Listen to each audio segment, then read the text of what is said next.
Welcome to the National Newspaper Publishers Association's Let It Be Known. The Sentencing Project just released an extensive analysis of the hundreds of thousands of Americans serving 10 or more years behind bars. The report finds that in 2019, over half of the people in U.S. prisons, amounting to more than 770,000 people, were serving sentences of 10 years or longer. That's a huge jump from 2000 when 587,000 people were serving such sentences. What's more, racial disparities are stark among those serving longer sentences. In 2019, Black Americans represented 14% of the total U.S. population, 33% of the total prison population, and 46% of the prison population who had already served at least 10 years. We now speak with Dr. Nazgul Gatnush, Senior Research Analyst at the Sentencing Project and co-author of the report. It's nice to have you. Thank you so much. Great to be here. So this report, we've always known that Black Americans are vastly overrepresented in the prison population, but this tells a more in-depth story of the length of prison sentences. Could you go into that just a little bit, just to give us what our appetites on what we're going to find in this report? Sure. So this report documents the growth of lengthy prison sentences, and that's been a major driver of mass incarceration. So a lot of times when people think about mass incarceration, they think about the war on drugs, and that's certainly relevant. But part of what we know is when we look at the numbers is that the growth in the prison population is also driven by not just how many people get sent to prison, but how much time they spend in prison and how much that period of time has grown over time. So since the year 2000, when we looked at, for example, the number of people that have already served 10 years in prison has doubled. And that's really notable because since the year 2000, crime rates have come down considerably, and yet we've continued to dramatically increase lengths of incarceration. And that's really problematic for a number of reasons. It's problematic because of its disparate racial impact. It's also very problematic because I think we all have a shared goal of advancing public safety, and long sentences like these are not the way that we get there. Yeah, and the overrepresentation of people of color is further magnified among people serving even longer sentences. I saw in the report something that I thought was astonishing, astounding. 3/4 of Californians who have served over 15 years in prison are people of color. 69% are Black or Latinx. But Washington, D.C., 96% of those serving sentences of 15 years or longer in 2020 were Black men. We talk about the disparities, but this seems targeted. It's no way around it. It seems targeted. Well, we know that when we look at the drug war, for example, we know that there's a lot of racism at play there, both in terms of who police officers intentionally target, but also because of implicit bias in who they think is suspicious and should be searched and so on. When it comes to very lengthy sentences like these, a lot of people that are serving these sentences have been convicted not of drug crimes, but of more serious crimes, of violent crimes. And with both drug crimes and violent crimes, we can look to disparities and see that they have two sources. Part of the source is underlying problems in our society. So with drug offenses, for example, has to do with the fact that we don't make sure that everyone has access to effective drug treatment and mental health care so that they're not engaging in substance use problems. When it comes to more serious crimes like violent crimes, we know that we have communities, especially in urban core areas, where that are underinvested in, where there is not economic stability, where there are a lot of social problems that if we invested more in creating stability and wealth in those communities, we would be able to dramatically reduce crime rates. And those kinds of shortcomings really impact people of color, and in particular Black Americans. And so that's why Black Americans are more likely to be victims of violent crime, serious violent crime in the United States, more likely than white Americans. And they're also more likely to commit serious violent crime. And so tackling that problem means tackling the problems of concentrated urban poverty that we have. But we can't just look at differences in criminal behavior to explain why we have such a high proportion of people of color serving lengthy sentences, because the research is clear that the criminal justice system exacerbates these disparities. And it happens at every stage of the process. It happens, for example, in determinations of whether or not to hold someone behind bars pre-trial, whether the amount of bail that they have to pay, what kind of a charge prosecutors bring, and what kind of a plea offer they make. Race plays a big role in those kinds of determinations. And then also in the fact that in our criminal justice system, if you get a prison sentence, it will be much longer if you have a criminal history. And we know that because of the biased system that we have, Black Americans are more likely to have a criminal history. And that means that they're more likely to face these much longer prison terms. Yeah, and let's talk briefly. And I know the report doesn't necessarily go into those who have been exonerated, but we keep seeing stories, news stories after news stories, case after case where folks have been, and just to keep it very direct, Black folks have been exonerated for crimes that they've served 15, 20, 40 years for. What are you recommending from this report to try and curb that as well? I mean, what should lawmakers and practitioners do? Well, with respect to exonerations, there's so much to say there that I don't get into with this report, but there's really important work that needs to happen to fill in the gaps that we have in our criminal justice system and make it more rigorous so that people are not getting convicted of crimes that they never committed.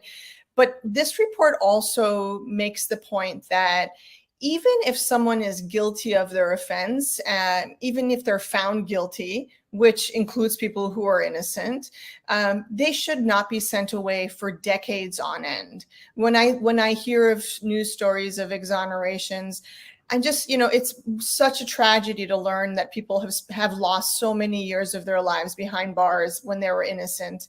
And it also reflects on the problem that we have in sentencing, even for people who are guilty. Why is someone sent to bars for 3 decades, 4 decades for a very serious violent conviction, when we know that when people get older, they age out of criminal activity, even if they were guilty? They age out of criminal activity. People in their 50s, 60s, beyond are very unlikely to commit crime. And we can see that clearly when we look at the rates of reoffending for people that have been released after long periods of time who were actually guilty of their crimes.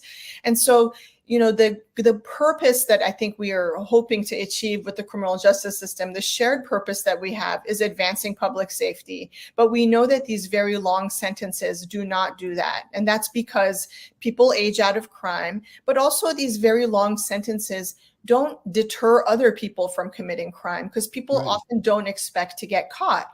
And so that's why we need to look elsewhere and invest elsewhere in order to advance public safety. Now, how long did it take you and your co-authors to put this report together, and what was the impetus behind it? I appreciate that you asked that question.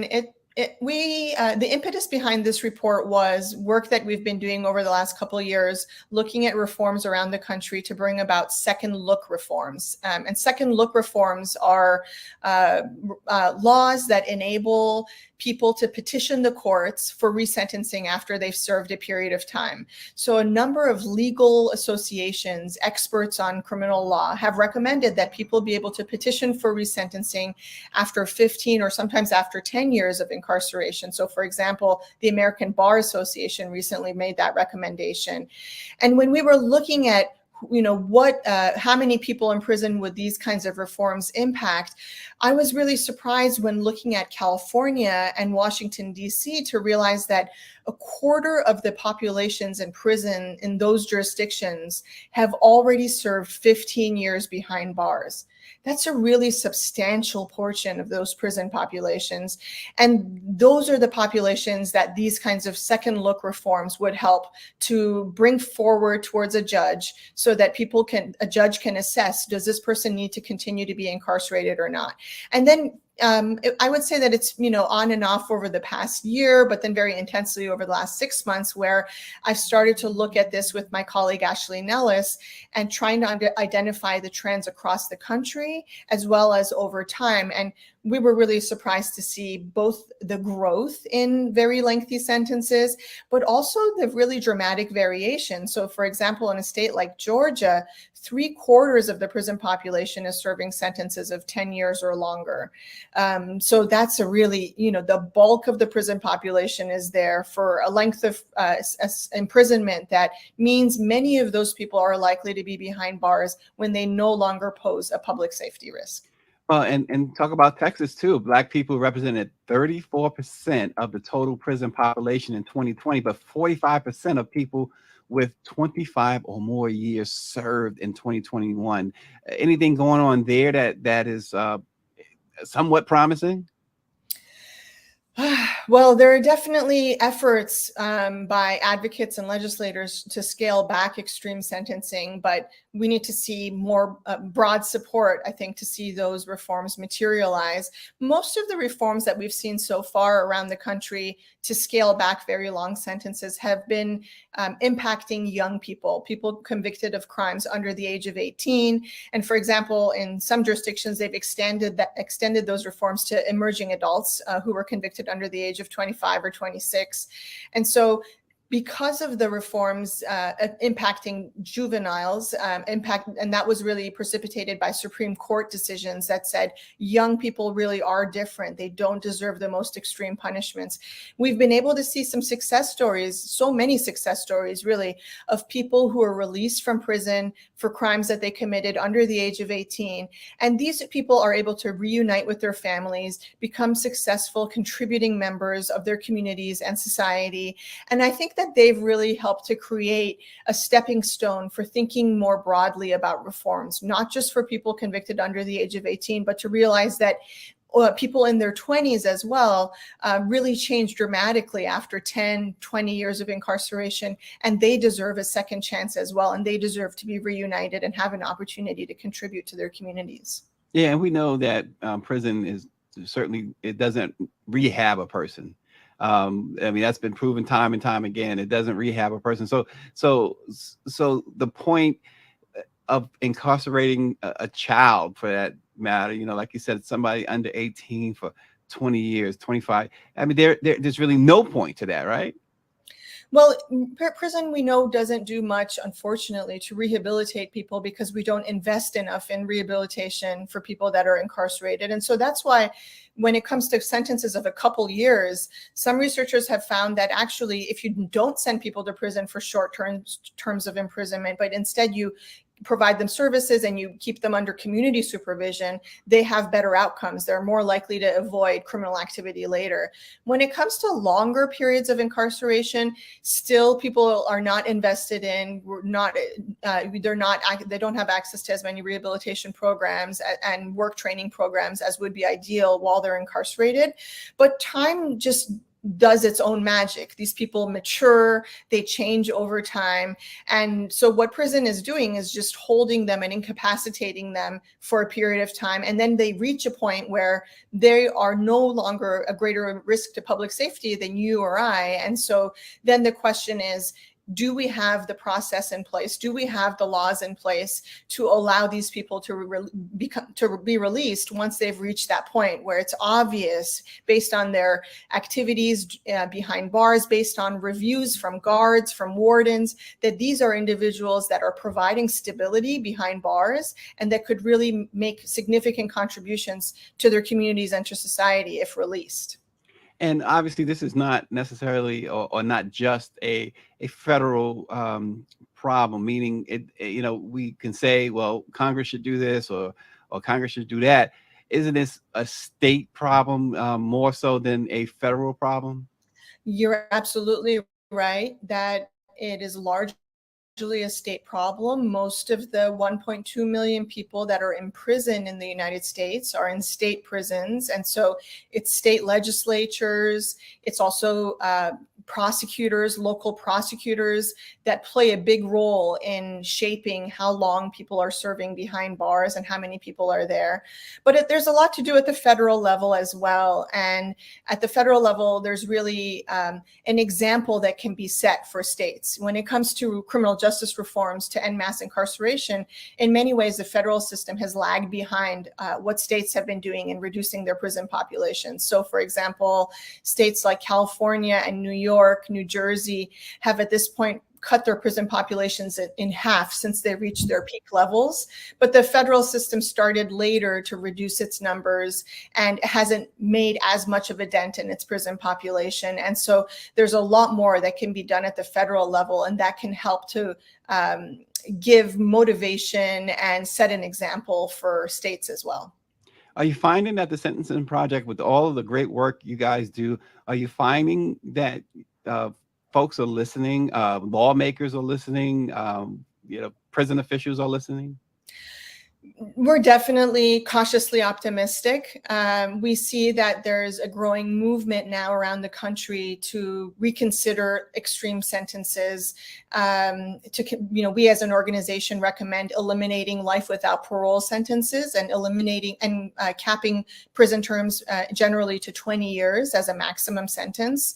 And so we found that there's more willingness among legislatures, and there's a growing movement among prosecutors to realize that these kinds of extreme penalties that we've been pursuing as a country in the last couple of decades, they're theater, they're political theater, but they don't support public safety. And so if we want to have meaningful policies to make our communities safer, and policies that don't impose great harm, especially on low-income communities of color, lengthy periods of incarceration and heavy reliance on incarceration is not the way to get there. And so we've seen a number of reforms implemented in a number of states, like I was just mentioning, New York and California.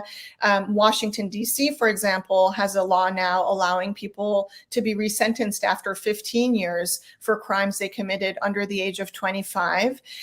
So there's definitely growing interest, but things are moving slower than we would like. And, during the pandemic, for example, when we knew that during the earlier stages of the pandemic, when we knew that elderly incarcerated people were especially at risk of getting sick and dying from COVID, we hope to see a more serious decarceration happen then.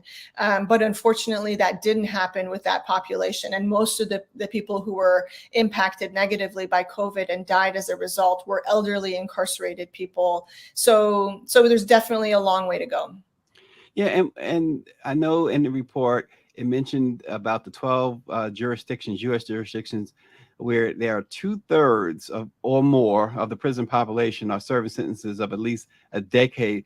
What did you find about those particular jurisdictions that may, tell a more deep story or a different story? Well, there's really, I didn't see a solid trend, in terms of which are the jurisdictions that fall into that category. So I mentioned Georgia has 75% of its prison population serving 10 years or more, but the states among that list are not just southern states. So they do include a number of southern states. So Alabama, Oklahoma, Louisiana, those are the two states with the highest incarceration rate. So you can see clearly that these are jurisdictions that, because of their heavy reliance on life sentences, they're really leading the country in the worst way in their incarceration rates. But this was also, in terms of states that have 2/3 or more of their prison population serving 10 years or longer, included places like Michigan and Utah and Hawaii, as well as Washington, D.C.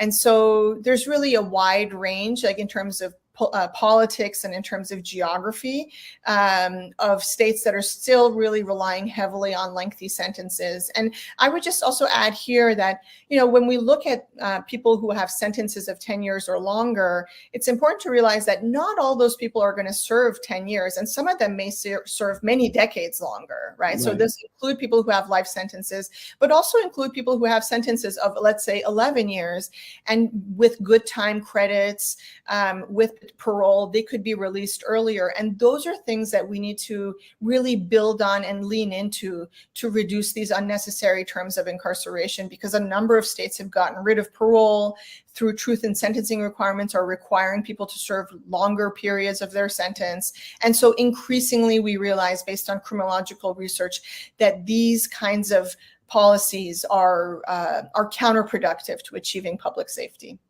Well, the Sentencing Project asked the question, how many people are spending over a decade in prison? And they provided such an in-depth answer. You can go to sentencingproject.org to find this brand new report. Nazgul Gandish is the co-author of the report.